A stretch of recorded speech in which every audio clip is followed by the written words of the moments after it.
Are you doing everything right and still not getting enough quality sleep? You are probably getting sunlight in the morning and turning down the lights inside at night, avoiding screens at nighttime, probably wearing blue light blockers. You're probably also having a shower before bedtime to cool down, making sure that your bedroom is dark and cool, and you're probably also doing magnesium supplements at night, and maybe you're eating foods rich in tryptophan and you're still not getting the sleep that you want to. If this is you, you're probably overlooking these two habits, and they're both connected to how your brain actually works. If you don't learn to work with your brain, you will continue working against it, and that does not work in the long run. So if you don't implement these two habits, you might find yourself being stuck in bad sleep forever. If you're like most other high performers, you know that sleep is important. You do prioritize it. You're doing everything you can to implement good habits around sleep, and you're probably not getting the sleep that you need.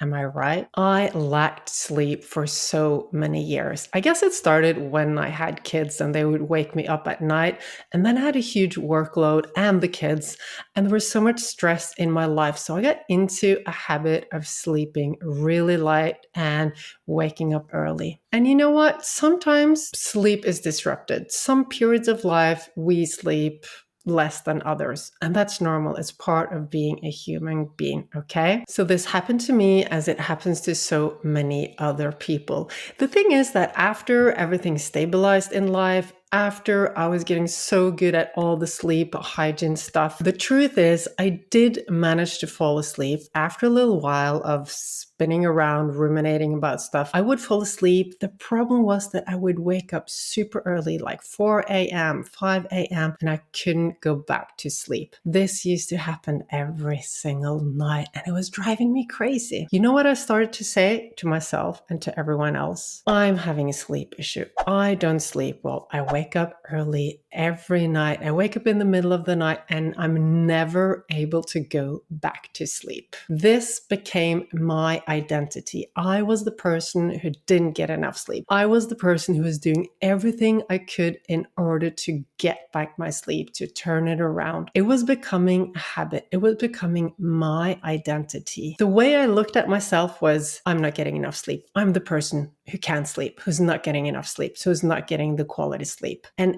everything I did all throughout the day, and especially in the evening, was geared around this. How can I make sure that I'm not disturbed, that I can go to bed early, that I get the sleep that I need? And in my head and in my reality, I didn't get enough sleep. At some point, I realized that what was keeping me up at night wasn't the bad sleep. It was my identity. It was that I was manifesting exactly the thing I didn't want to happen. You know that your thoughts are magic. They create your reality. Your thoughts, they create everything. They create your internal state, and they create your habits, and they create your identity. Every word you're thinking, saying to yourself, or even saying out loud becomes reality. So be super cautious about every single word you're saying. Okay. So what do you think happened when I was saying I never get enough sleep? I always wake up too early. And, I will wake up too early tomorrow morning. So we have to plan things like this. I have to set up my life like this because I know I will wake up early in the morning. I know I'll be awake by 5 a.m. I know this will happen. And what would happen? Exactly the thing I said would happen, because our words create our reality. They are commands to our subconscious, and the subconscious has to give you what you want. Whatever you think, whatever you say inside your head, or whatever you say out loud creates your reality. It creates your habits. It creates your identity. In the end, what drives everything, your actions, behaviors, thoughts, feelings, everything, is your identity. And your identity is based on everything you've experienced in your life, your personality, your upbringing, the things that happen in your childhood, and the things that happen when you're an adult. Every day, you're shaping your identity by your thoughts. Of course, what other people say to you will become part of your identity if you accept it, if you agree with what they're saying, which is what most of us do, don't we?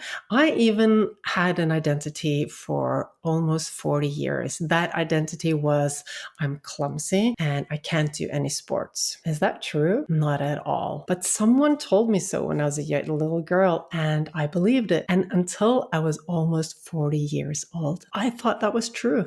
I thought that was me and my identity. And it shaped who I was. It shaped how I showed up in life. It shaped what I thought was possible. It shaped how I felt. It shaped everything until I realized that it's not true and I change it. And the same goes for my sleep identity, my old sleep identity, which was very limiting. My sleep identity was I'm not getting the sleep I need. I'm always tired. I always have to sleep in the middle of the day because I'm not getting that sleep. Okay, so are you getting a grip on this? Does it sound right? Can you start to see the picture? Because when you say that you're not sleeping well, when you say that you have trouble falling asleep, or when you say that you wake up early every morning, that will actually happen. This is something we really need to wrap our head around, because I was like, in the beginning, when people told me you need to change what you're saying, I was like, but it's true. I'm not getting enough sleep. I'm waking up too early. I'm always sleep deprived. My life is, okay, I'm not going to say any bad words, but it wasn't nice. I wasn't enjoying my life because I was always tired and always stressed out because of that. So when people said that you need to stop saying that you're not getting enough sleep, and I was like, I was arguing, I was holding on to that identity, saying that it is true. I'm not getting the sleep that I need. Why would I want to say something different? And then I listened, and then I listened. I really listened. And I started to change what I was saying. I started to change what I was thinking. And I created a new identity where I just knew that I was getting the sleep that I needed. I knew that my body was taking the rest that it needed. I knew that I would get the sleep that I needed. And things started to change. I was falling asleep easier and I was sleeping longer. And although I could wake up early some mornings, which is normal, you have kids, they might yell, wake up during the night, things happen. I would start to be able to go back to sleep afterwards because I changed how I spoke about it. I changed my identity. I knew that if I just stayed in bed and relaxed, I would go back to sleep. And yeah, I'll be honest, it didn't work every night. Sometimes we think that when we make a change in our life, it has to be like a magic pill. Everything has to be 100% different overnight. And doing this work is a gradual process. You'll move a couple of steps ahead, and there will be some days when you're moving backwards, and that is okay. Change isn't linear. It's a process, and you learn every day. I've created an audio file that reprograms your subconscious mind to fall asleep faster and stay asleep and go through all of the sleep cycles you need to go through throughout the night. Just click the link below and you can download it so that you get that extra little help and can get into really good sleeping habits. So what I learned is that most of the nights I slept well and I'm still sleeping super well. And there are some nights where I do wake up, where something disturbs my sleep. It could be so many things that disturb our sleep. I still hold on to my identity that I'm a super sleeper, that my body is taking all the rest that I need, that whenever I wake up in the middle of the night, I can go back to sleep again. If I just stay in bed and relax, I'll go back to sleep.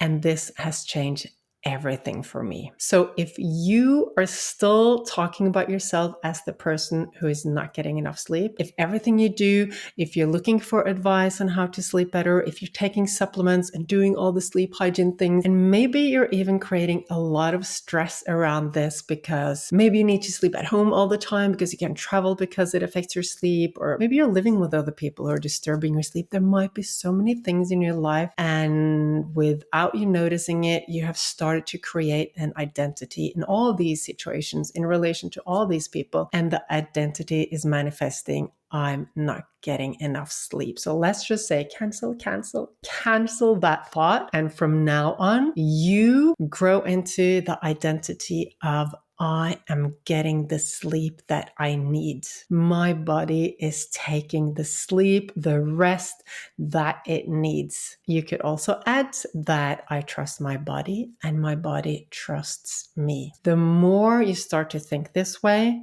the more things will change for you. It will be a gradual process, so be patient. And on the days where it doesn't work, just be kind to yourself. Nothing's wrong. You haven't failed. It's just life, and life is lifing, and we are biological bodies. We're not robots. It's not like we can turn on a button and we sleep and another button and we're awake. We are biological creatures, and our bodies, they're influenced by so many things.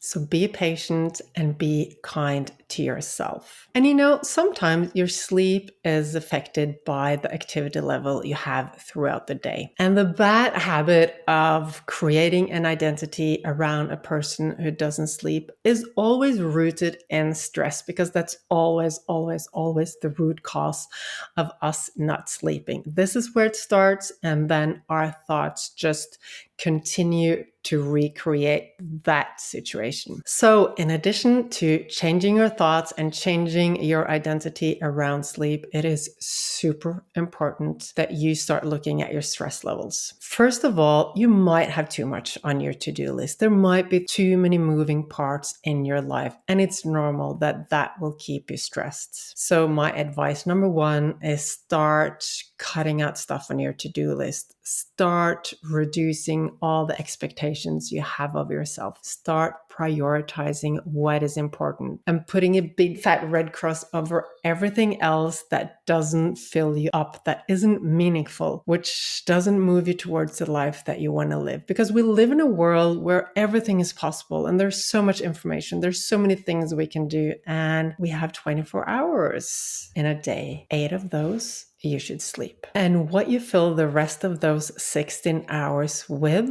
depends on how your sleep will be. If those 16 hours are full of to-dos and activities, even though they are fun things, if you're not getting any rest, you will be stressed at night. If you're just constantly on the go throughout the day, when nighttime comes, your body will still have a high stress level. And a lot of people think that if I just do a lot of stuff during the day, I'll be so tired when night comes and then I'll fall asleep. But this is actually wrong. It's the opposite way. Because when you're super active throughout the day, you keep your stress levels high and you'll keep bringing stress into the night, which will make it hard to get into the really rested state that you need to be in order to sleep. So I had a huge surprise when I started tracking my stress levels with a Garmin watch. I would see that even on the days when I didn't feel stressed out, there was just like a weekend, I would do some yoga in the morning, have breakfast with the kids, run some errands, go for a walk, make some dinner maybe, or watch a show in the evening. Even days like that,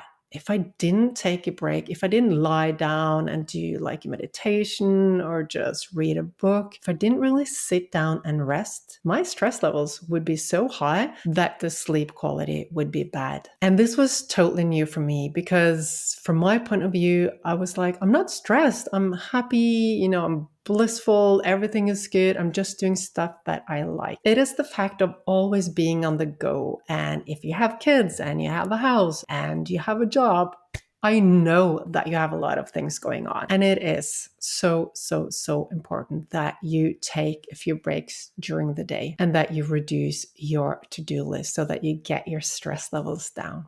Okay. Speaking of stress, stress can be just a full to-do list and a lot of stuff going on in your life. It can also be old emotional stress, stuff that happened earlier in life. Maybe as a child or earlier in your adulthood, your brain experienced something in relation to going to bed or sleeping or resting that your brain interpreted as dangerous. If that is so, your brain could have learned that sleep is dangerous, and that might be what is keeping you awake. If you're interested in learning more about how your brain works, how your subconscious works, and how you can reprogram all that old emotional stress, click subscribe and follow for more.